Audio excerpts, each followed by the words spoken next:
जय माँ दुर्गा। जय वैद्यनाथ धाम। साथियों, आज हम दर्शन करेंगे वैद्यनाथ मंदिर के, जिसे बाबा वैद्यनाथ धाम भी कहा जाता है। यह 12 ज्योतिर्लिंगों में से एक है। वैद्यनाथ मंदिर का महत्व एक शक्तिपीठ के रूप में भी है। यह 51 शक्तिपीठों में से एक है जहां मां का हृदय गिरा, और इसीलिए इसे हारदा पीठ भी कहते हैं। यहां मां जया दुर्गा कहलाती हैं और भैरव वैद्यनाथ जी कहलाते हैं। यह भारत के झारखंड राज्य के संथाल परगना में देवघर में स्थित है। हिंदू मान्यताओं के अनुसार राक्षस राजा रावण ने वरदान प्राप्त करने के लिए इस स्थान पर भगवान शिव की पूजा की, तपस्या की, और रावण ने बलिदान के प्रतीक रूप में एक एक करके अपने सिर शिव जी को अर्पित किए। इससे प्रसन्न होकर भगवान शिव ने रावण पर दृष्टि डालकर ही उसे ठीक कर दिया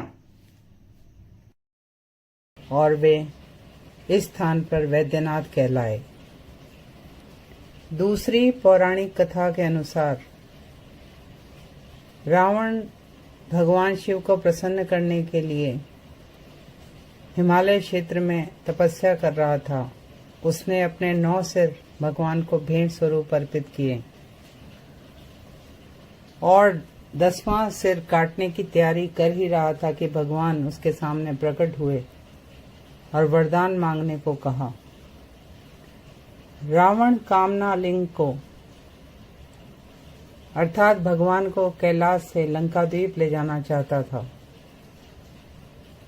भगवान शिव ने सहमति तो दे दी, किंतु कहा कि यदि लिंगम को रास्ते में रखा गया तो वे वहीं स्थापित हो जाएंगे और उसे स्थानांतरित नहीं किया जा सकेगा। देवता नहीं चाहते थे कि रावण जैसे राक्षस को कामना लिंग प्राप्त हो। उनके प्रयास से रावण शिवलिंगम को लंका ना ले जा पाया, किंतु उसने शिवलिंग को हिलाने का प्रयास किया और अपने अंगूठे से दबाया। तभी से यह कामना लिंग के रूप में देवघर में ज्योतिर्लिंग स्थापित हुआ। अर्थात यह मंदिर त्रेता युग से, श्री राम के युग से पूजा जा रहा है और समय समय पे इसका पुनर्निर्माण होता रहा है। सन 1496 में गिद्धौर बिहार के राजा पूरनमल ने वैद्यनाथ मंदिर का पुनर्निर्माण कराया था। ऐसा माना जाता है कि यहाँ भगवान शिव पहली बार अरिद्रा नक्षत्र की रात को ज्योतिर्लिंग रूप में प्रकट हुए थे।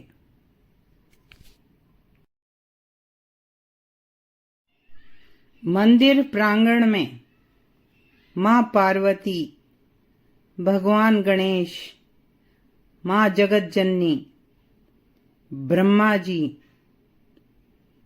माता सरस्वती, भैरव भगवान, श्री राम, अन्नपूर्णा माता, मां काली और लक्ष्मी नारायण मंदिर हैं। इस मंदिर की विशेष बात है, यहाँ मंदिर के ऊपर शीर्ष में पंचशूल है, त्रिशूल की जगह। वैद्यनाथ मंदिर कमल के आकार का है और 72 फीट ऊंचा है। मंदिर में प्राचीन नागर शैली और आधुनिक शैलियों की स्थापत्य कला देखने को मिलती है। एक स्पाइरल सा डिजाइन बना हुआ है। यहाँ वैद्यनाथ जी का मुंह पूर्व की ओर है।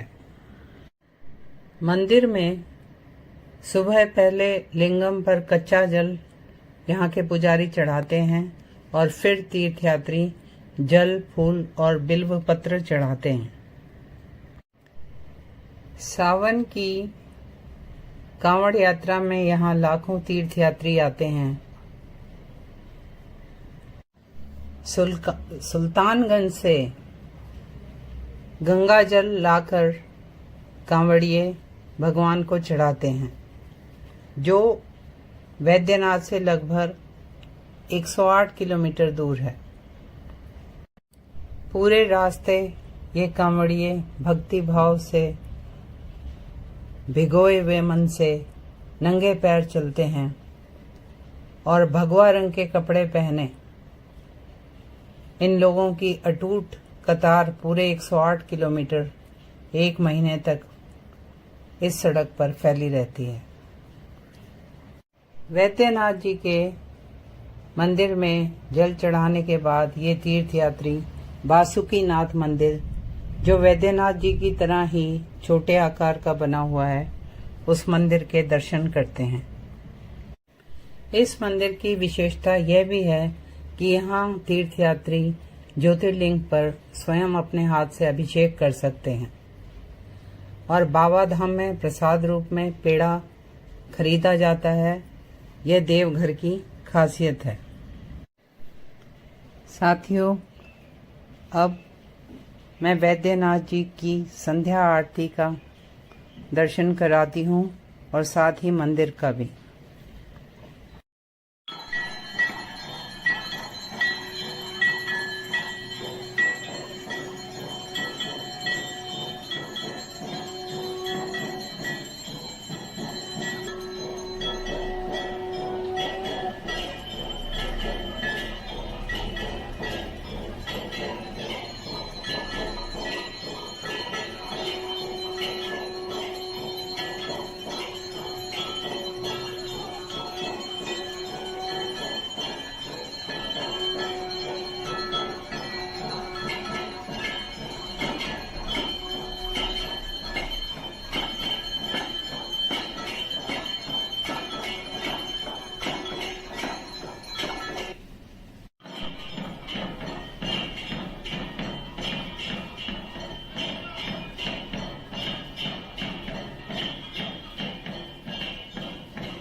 साथियों, मेरे साथ भारत के दिव्य स्थानों के दर्शन करने के लिए और दिव्य स्थानों की जानकारी पाने के लिए please like, share and subscribe this channel. हर हर महादेव। जय मां भवानी।